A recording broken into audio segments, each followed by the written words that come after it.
नमस्कार रमा स्टाइल किचेने सबाइके अनेक अनेक स्वागत। आज के आमार रेसिपि हलो एक माछेर रेसिपि। एटा आमार रेसिपि बला भूल होबे, एटा आमार ठाकुमार रेसिपि। तो आज के आमी आमार रान्नाघरे बानाबो और जेटा खूबी सहज पद्धतिते और खेते भीषण सुंदर लागे। एटा हलो बान माछ बा पाकाल माछेर तेल झाल। तो तोमरा सम्पूर्ण भिडियोटा देखते थाको आमी किभाबे बानाई। এই মাছটা দেখো আমাদের বাজার থেকে কেটে নিয়ে এসেছে আর একটু বড় সাইজেরই মাছ এটা। তো মাছটাকে রান্না করার জন্য সবার আগে আমি একটু লবণ আর একটু হলুদ মাখিয়ে নেব। তো ঠাকুমা যে পদ্ধতিতে বানাতো আমিও সেই পদ্ধতিতেই সম্পূর্ণ রান্নাটা সেইভাবেই করব। তার জন্য এখানে মাছটা আমি লবণ হলুদ মাখিয়ে নিলাম আর এদিকে আমি কড়াইতে দিয়ে দেব সরষের তেল। এই রান্নাটা সরষের তেল দিয়ে করলে কিন্তু ভীষণই সুন্দর লাগে। এটা গ্রাম বাংলার একটা রান্না। তো গ্রাম বাংলার বেশিরভাগই আগেকার যে সমস্ত রান্নাগুলো সেগুলো কিন্তু সরষের তেলেই রান্নাগুলো করা হতো।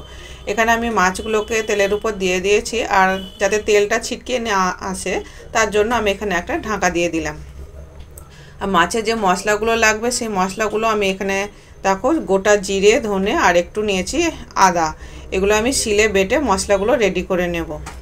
এই রান্নাটা শিলে বেটে এই মশলাগুলো করলে খুবই সুন্দর টেস্ট লাগে। তো দেখো মাছটা আমার এক সাইড ভাজা হয়ে গেছে আর অপর সাইডটা আমি কিন্তু উল্টে দিচ্ছি।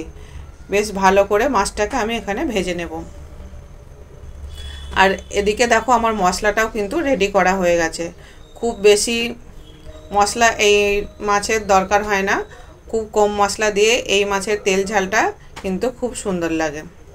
আর এখানে দেখো মাছটাও আমার ভাজা হয়ে গেছে আর মাছটাকে আমি তুলে নিয়েছি। এদিকে দিয়ে দিলাম কড়ার মধ্যে একটু কালো জিরে আর পাঁচ ফোড়ন একটু কালো জিরেটা একটু বেশি পরিমাণে দিয়েছি আর দিয়ে দিলাম তেজপাতা, দুটো লঙ্কা কুচি আর একটু টমেটো, ছোট সাইজের একটা টমেটো কুচি।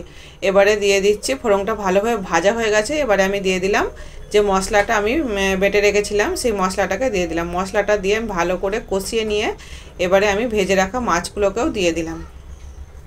ভেজে রাখা মাছটা দিয়ে আমি কিন্তু খুব ভালোভাবে কষিয়ে নিয়ে এবারে আমি গুঁড়ো মশলাগুলো দিয়ে দেবো। গুঁড়ো মশলাতে এখানে আমি দিচ্ছি একটু কাশ্মীরি লঙ্কার গুঁড়ো আর একটু হলুদ গুঁড়ো, সামান্য একটু গোলমরিচের গুঁড়ো দিয়ে একটু মশলার বাটিটা ধুয়ে একটু জল দিলাম, দিয়ে আরও একটু ভালো করে কষিয়ে নেব মাছটাকে।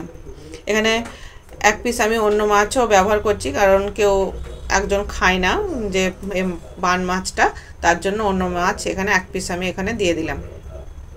তো দিয়ে আমি ভালো করে সমস্ত মশলাটা দিয়ে মাছগুলোকে ভালোভাবে আমার কিন্তু কষানো হয়ে গেছে, সুন্দর কালার এসে গেছে।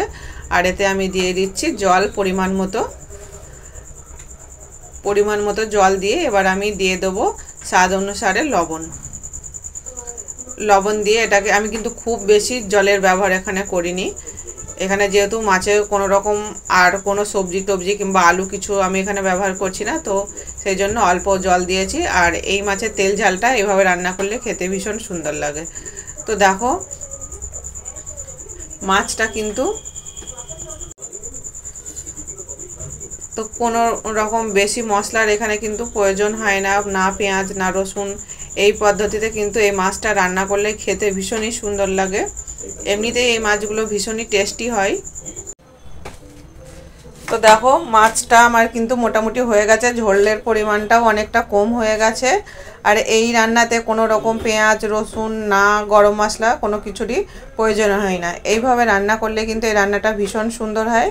আর এই মাছগুলো এমনিতেই ভীষণই টেস্টি হয়, তো খেতে এমনিতেই ভালো লাগে। তো আমার রেসিপিটা কেমন লাগলো তোমাদের অবশ্যই আমাকে জানাবে। আর দেখা হবে অন্য কোনো দিন অন্য কোনো রেসিপির সঙ্গে। আজকের জন্য ভিডিওটা এখানেই শেষ করছি। সবাই ভালো